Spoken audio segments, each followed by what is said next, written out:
خواتین کے شعبے میں کوئی اگر سوال ہو غیر مسلم خواتین کی طرف سے تو کر سکتی ہیں. My name is Dhanashri Sawan and I'm student of BE Computer, second year. So I just wanted to ask, is the first pair of human being haven't been proved, but it is not established yet. But now houses will be going to prove it because we can't go back in time. Thank you. میں نے سوال پوچھا ہے کہ قرآن مجید اور دیگر مذاہب کی کتاب میں لکھا ہے کہ سب سے پہلی جوڑی آدم اور ایو تھی. آدم علیہ السلام اور حوا علیہ السلام تھے، لیکن سائنس اسے تسلیم نہیں کرتا.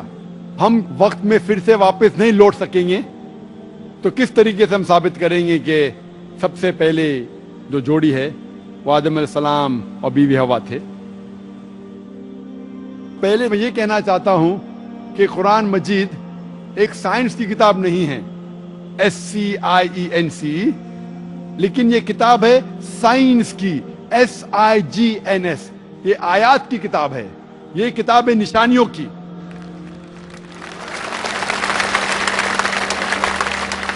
اور قرآن مجید میں سب سائنس کے فارمولا نہیں ہیں، لیکن قرآن مجید میں 6000 سے زیادہ آیتیں ہیں، 6000 سے زیادہ نشانیاں ہیں، اور اس 6000 میں سے 1000 سے زیادہ الحمدللہ سائنس کے بارے میں بات کرتی ہے. اور میں یہ کہنا چاہتا ہوں کہ سائنس اتنی ایڈوانس نہیں ہے، تو میں کیوں قرآن مجید میں ہر بات پہ عمل کرتا ہوں. جو بھی قرآن مجید میں لکھا ہے سائنس کے بارے میں، اگر آپ میری تقریر سنیں گے، مثال کے طور پہ ہم کہہ سکتے کہ 80% سائنس پروف کر چکا ہے کہ جو بھی قرآن میں لکھا ہے 100% صحیح ہے. 80% جو قرآن میں لکھا ہے سائنس یہ ثابت کر چکا ہے کہ 100% صحیح ہے. ابھی 20% از ایمبیگوس، جو ہمیں پتا نہیں. اس 20% میں سے 1% ابھی تک ثابت نہیں کیا گیا ہے کہ وہ غلط ہے. ان نون، ایمبیگوس، پتا نہیں، تو ہم ڈالتے اسے ڈاؤٹ فل کیٹیگری میں. Doubtful, we don't know. تو میری لاجک یہ کہتی ہے اگر 80% 100% صحیح ہے اور 20% ڈاؤٹ فل ہے، ان نون ہے، ایمبیگوس ہے، اس میں سے 0.1% بھی ثابت نہیں ہو چکا کہ غلط ہے. کیونکہ سائنس اتنی ایڈوانس نہیں ہے کہ اسے ثابت کر سکے. تو میری لاجک یہ کہتی ہے کہ یہ 20% بھی انشاءاللہ صحیح ہوگا. اور اس 20% میں آتا ہے کہ پہلی جوڑی انسان کی تھی آدم علیہ السلام اور بیوی حوا.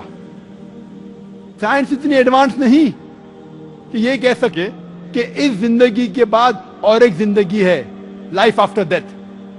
آخرت کے بارے میں سائنس اتنی ایڈوانس نہیں.